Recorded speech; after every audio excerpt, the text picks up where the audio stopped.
मेहमान आ रहे हैं और घर में दाल के सिवाय कुछ बना नहीं है। हस्बैंड, जब वे आए तो किचन में एक बर्तन गिरा देना और जब मैं पूछूं तो कहना कि शाही पनीर गिर गया। फिर दूसरा बर्तन गिराना और कहना पनीर भुर्जी भी गिर गई। फिर मैं कहूँगा चलो दाल ही ले आओ।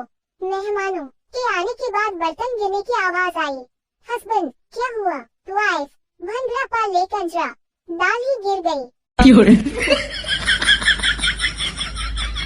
बीवी ऑफिस से थोड़ा जल्दी घर पहुंची तो चुपचाप बेडरूम का दरवाजा खोला तो देखा कि कंबल में 2 की बजाय 4 टॉगे नजर आ रही थी।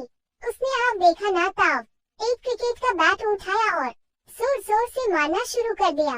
जब मार मार के थक गई तो पानी पीने किचन में गई और देखा कि उसका पति बाहर बालकनी में बैठे मैगजीन पढ़ रहा है।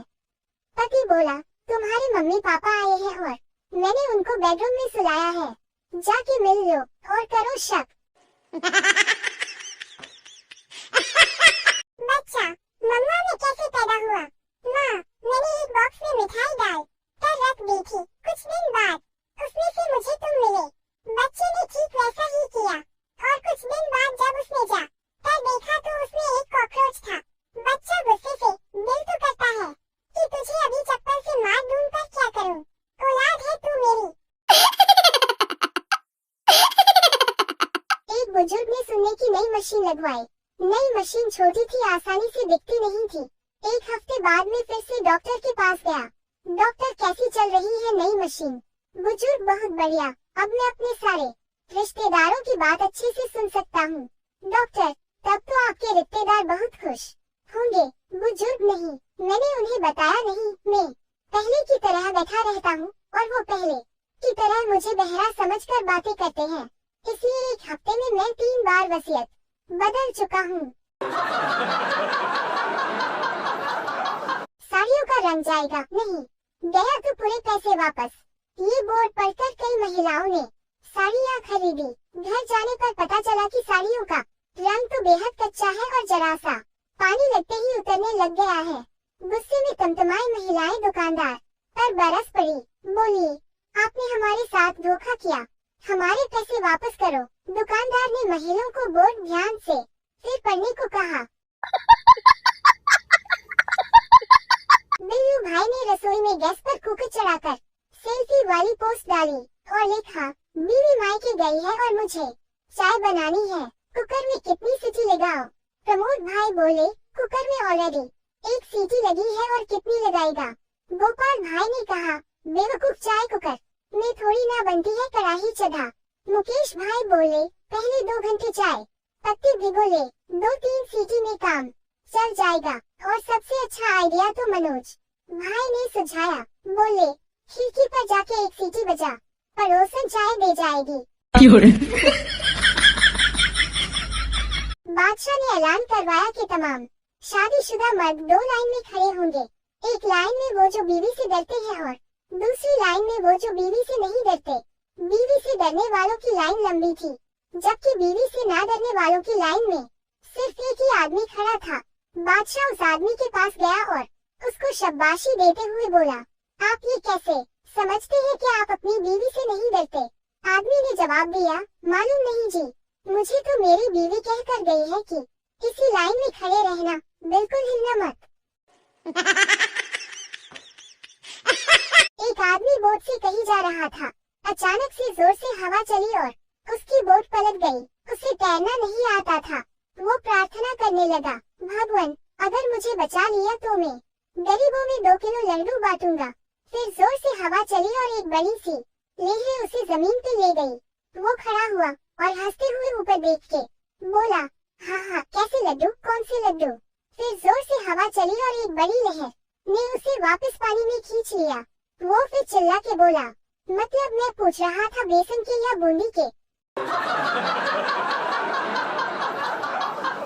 एक लड़का एक लड़की को कैफे में अकेले बैठा देखकर लड़की की टेबल पर गया।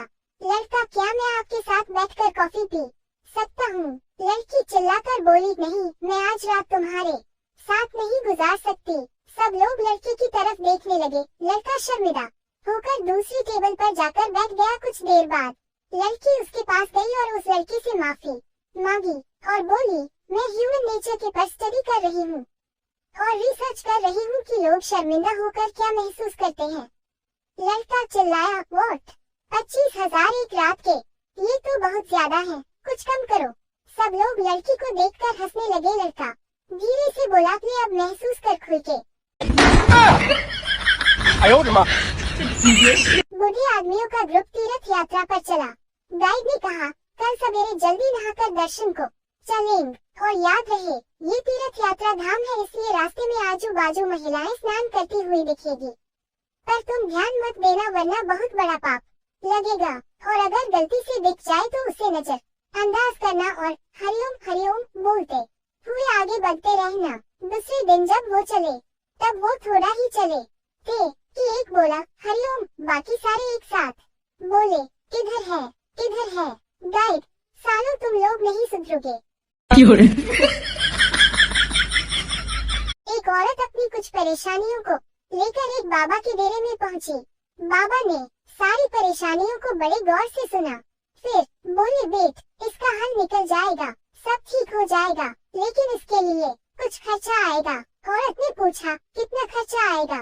बाबा, तुमसे मैं ज्यादा तो नहीं ले सकता, लेकिन पुराणों के अनुसार हमारे कुल 33 करोड़ देवी देवता हैं, बस सबके नाम से एक एक पैसा दान कर देना।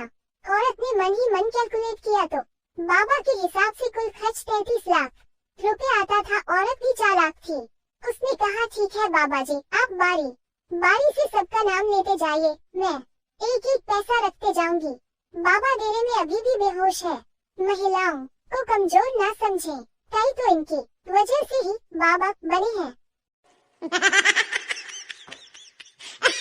पुराने जमाने में राजा युद्ध करके वापस आता था तो एक आध रानी को भी ले आता था और पटरानी चुपचाप सहन कर लेती थी, पर आजकल ड्यूटी से थका हारा पति एक पगवा भी ले आए तो घर में युद्ध हो जाता है। घुटने पर से फटी जीन्स पहनने वाले लोग वास्तव में समझदार होते हैं, क्योंकि वे जानते हैं कि दिमाग को हवा लगती रहनी जरूरी है। सर्दियों के मौसम में अपने बच्चों को ड्राई फ्रूट्स खिलाएं, वरना डॉक्टर के बच्चे आपके पैसों से खाएंगे। अस्पताल में सारे पागल रो रहे थे। एक पागल चुपचाप सोया था। डॉक्टर ने पूछा, तुम क्यों शांति से सोए हो? पागल बेवकूफ, मैं मर चुका हूँ, इसलिए तो सब रो रहे हैं।